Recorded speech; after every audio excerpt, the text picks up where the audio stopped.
Bu kameramizning quvvati 120 kungacha yetishi mumkin. Quyosh panelini ham ulab qo'yib, uzluksiz ravishda ishlatish mumkin. Va birinchi chiqqan programmani o'rnatib olishimiz kerak bo'ladi. Menda lekin tayyor qilib o'rnatilgan. $30 atrofida sotilinadi.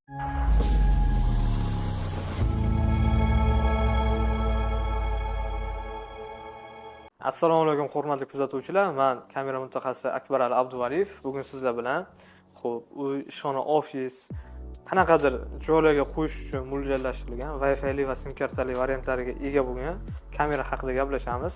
Xo'p, qo'limdagi kamera Izius brendidan. O'zining ichki akkumulyatoriga ega Wi-Fi yoki sim kartali kameralardan. Xo'p, ushbu kameramiz haqida to'liq ushbu videoda gaplashamiz. Qanaqa qilib telefonga ulaymiz, qanaqa fishkalari bor, qanaqa xususiyatlari bor, birgalikda ko'rib chiqamiz. Hurmatli kuzatuvchilar, ma'lumot o'rnida aytib o'taman. Ushbu kameramizning quvvati 120 kungacha yetishi mumkin. Bu ishlab chiqaruvchilar tomonidan berilgan ma'lumot va qo'shimchasiga ishlab chiqaruvchilar tomonidan ishlab chiqarilgan. Xo'p, quyosh panelini ham ulab qo'yib, uzluksiz ravishda ishlatish mumkin.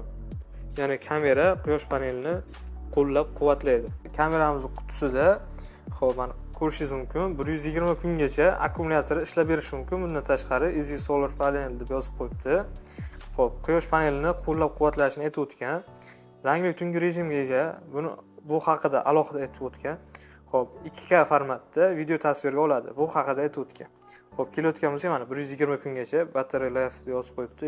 Ya'ni 120 kungacha batareya hayot kechirishi mumkin, ya'ni ishlashi mumkin deb yozib qo'yibdi. Xo'p, juda ham o'rnatilish oson, uy uchun mo'ljallashtirilgan Izius EB3 modeli.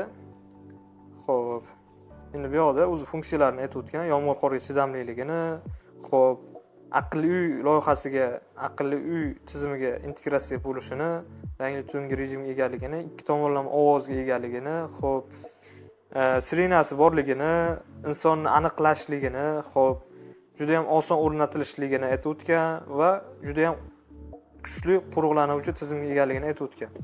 Endi birgalikda buni ochib ko'ramiz.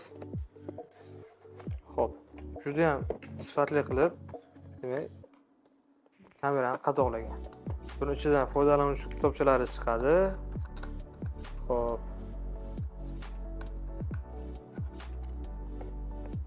Demak, yo'riqnomasi.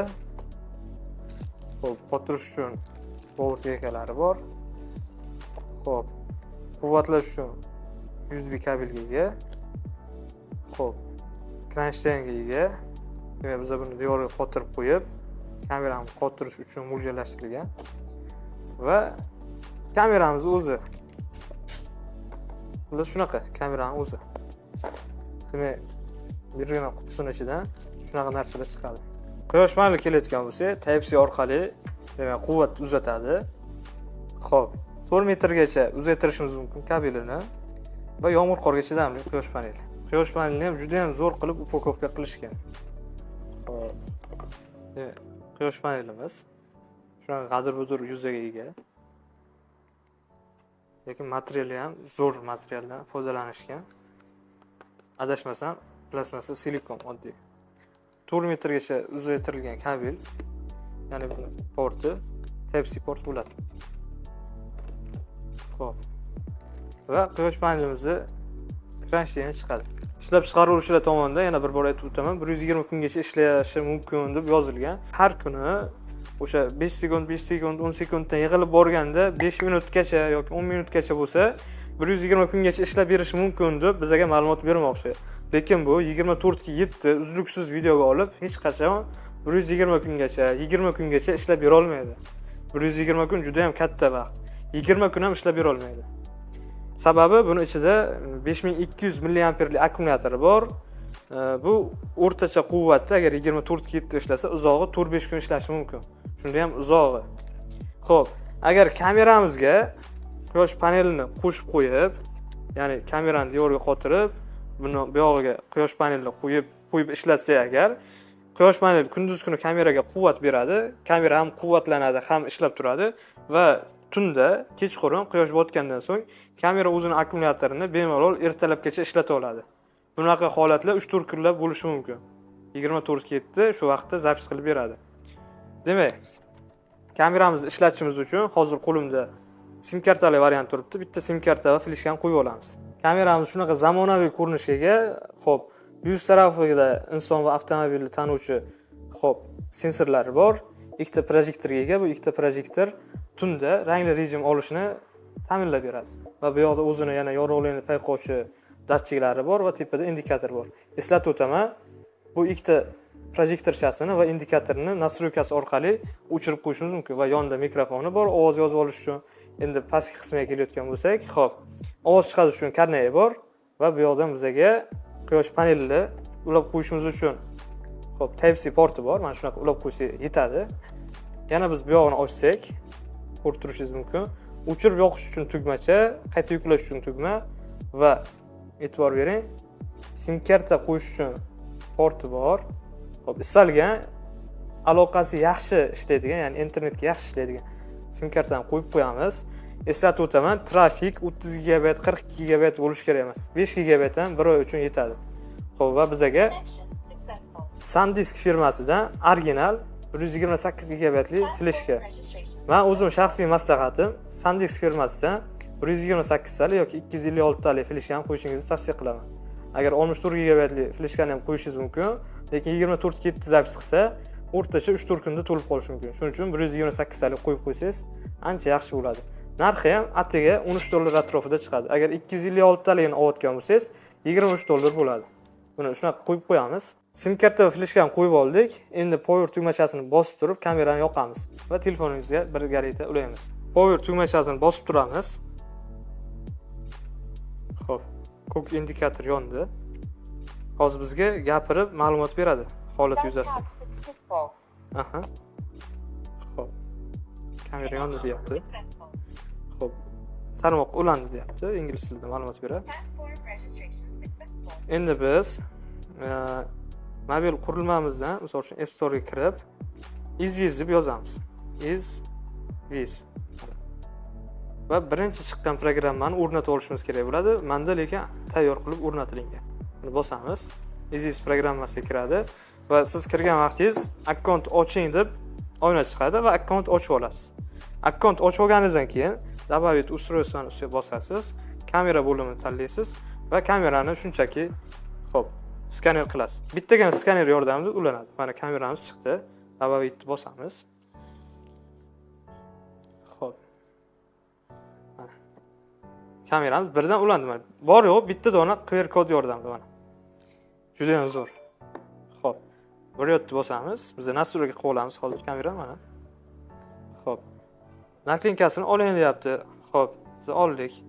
Akkumulyatorning quvvatini ko'rsatib turibdi. Xo'p, solar panel naqasini ulang deyapti, misol uchun. Biz buni ulashimiz kerak bo'ladi. Quyosh panelimizni korobkasining ichidan QR kod chiqadi. Uni biz skaner qilib olamiz va mana bu birinchi qismini ochib, Type-C yordamida ulab olamiz. Xo'p, skaner qilib olamiz. Bo'ldi. Demak, ulandi. Xo'p, bu yoqda bizga turli xil rejimlar chiqadi. Always on video, misol uchun AO modi yoki standard mode, power saving funksiyasi bor, misol uchun power plugin in bor. Xo'p, o'zimiz maxsus sozlamalar yordamida ishlatishimiz mumkin. Biz agar quyosh panelsiz yoki qo'shimcha toklarsiz ishlatmoqchi bo'lsak, power savingni yoqib qo'yishimiz kerak bo'ladi. Agar quyosh panel bilan ishlatmoqchi bo'lsak, AO modi yoki plug-it inni yoqib qo'yishimiz mumkin bo'ladi, lekin plug-it in ko'proq buni quvvatlagich bilan ishlatayotgan vaqtda yoqish kerak. Xo'p, standart mod bilan misol uchun odamni ko'rishi bilan kamera yonib, demak harakat uchun zapis qiladi. Mana shu eng standarti biz uchun optimalroq variant. Next step bosamiz. Xo'p, bu yoqdan yuqori aniqlikni bosib next stepni bosamiz.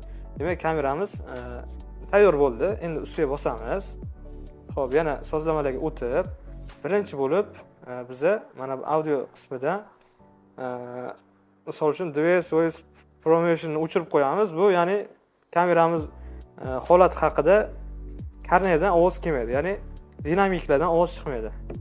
Agar bu bizga kerak bo'lsa, yoqib qo'yamiz. Agar kamerani qanaqadir ko'zga tashlanmaydiganroq joyga o'rnatmoqchi bo'lsangiz, buni o'chirib qo'yish kerak bo'ladi. Xo'p. image settingni bosamiz, original kadrlarga qo'yib qo'yamiz.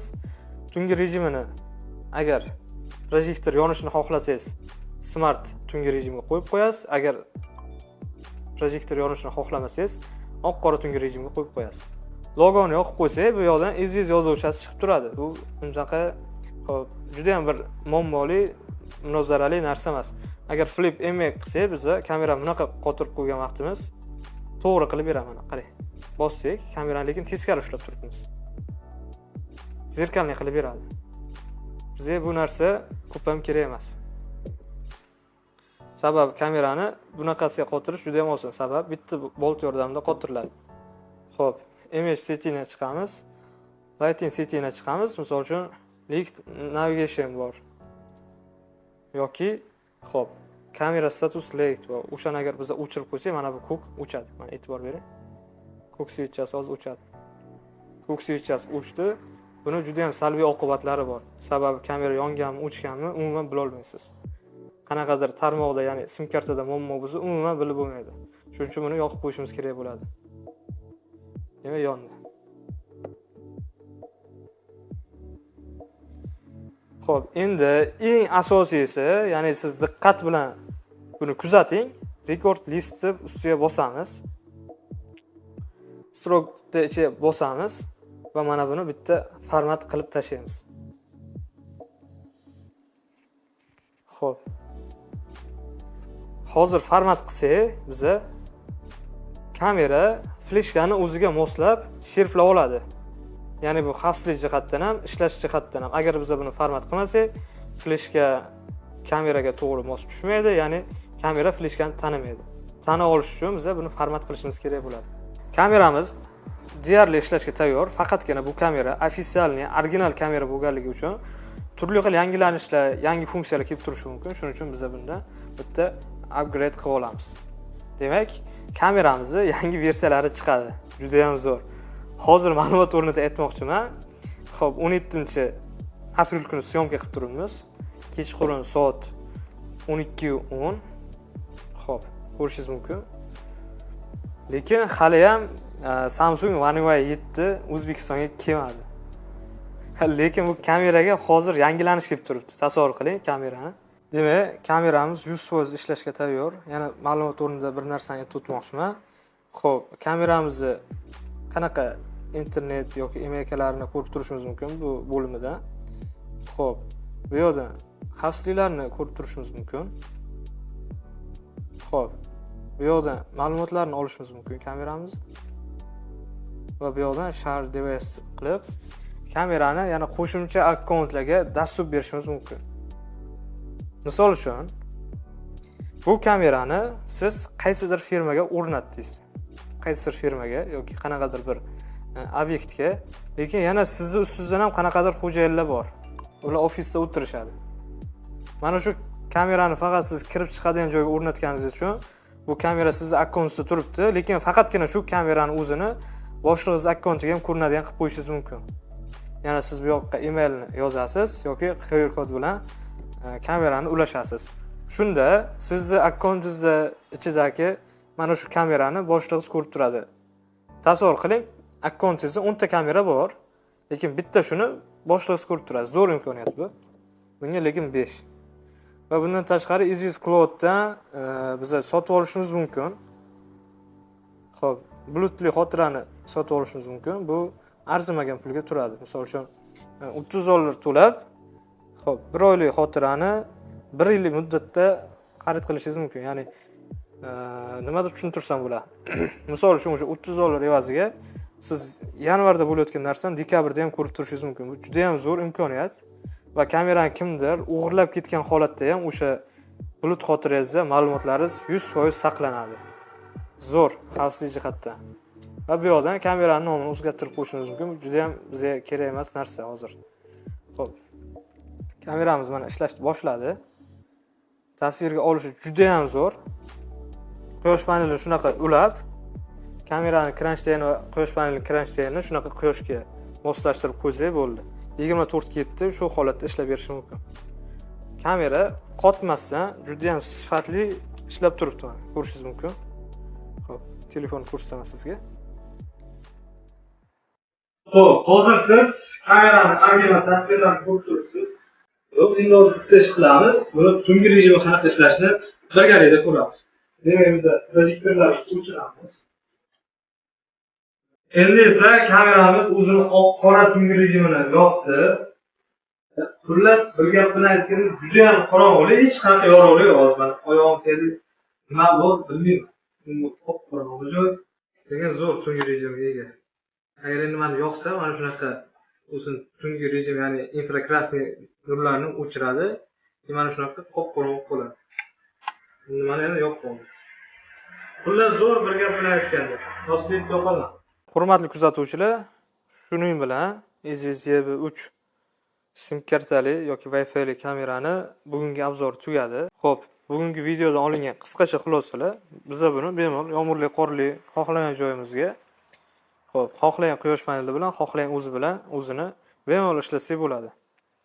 Endi avvalgi videolarda obzor qilgan mana bu Hikvision brendidan quyosh panelli kameradan buni farqi bu qanaqadir zamonaviy dizaynga ega, ya'ni ixchamroq, ya'ni zamonaviy kelajak dizaynerga ega va bunda rangli tungi rejim bor. Misol uchun bu kameramiz fermalar uchun mos kamera bo'lsa, og'ir sharoitlar uchun mos kamera bo'lsa, bu dizaynga xalaqit bermaydigan, skromniy, ya'ni qanaqadir joyga nafis qo'yib qo'yadigan kamera. Kameramiz narxlari hozirgi kunda o'rtacha $120 atrofida sotiladi, ya'ni 2025-yil aprel-may oylarida. Sim kartalisi ham, Wi-Fi'lisi ham $120 atrofida. Endi quyosh panelini olayotgan bo'lsak, quyosh panelimiz $30 atrofida sotilinadi. Ya'ni narxlar ozgina o'ynashi mumkin vaziyatga qarab. Bir kamera va quyosh panel $150 tashkil qilyapti. Shuning bilan bugungi EasySEB3 kameramiz haqidagi videorolikimiz o'z nihoyasiga yetib bormoqda. Izohlarda yozib qoldiring. Bizda yashirin sekretniy kameralardan tortib, og'ir sharoitlar uchun mo'ljallashtirilgan quyosh panelli kameralar ham bor. Bundan tashqari, o'zingiz byudjetingizga qarab, TVT, Tiandi yoki Hikvision brendidan turli xil IP kamera komplektlarini ham qilib berishimiz mumkin. Bunda umuman muammo yo'q.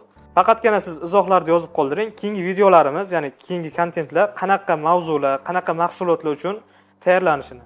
Biz sizni izohlaringizni o'qib, chiqib, o'zimiz eng ko'p so'ralgan mavzu uchun video post, video kontent tayyorlaymiz. Videoga hoziroq like bosmagan bo'lsangiz, yana like bosib keting.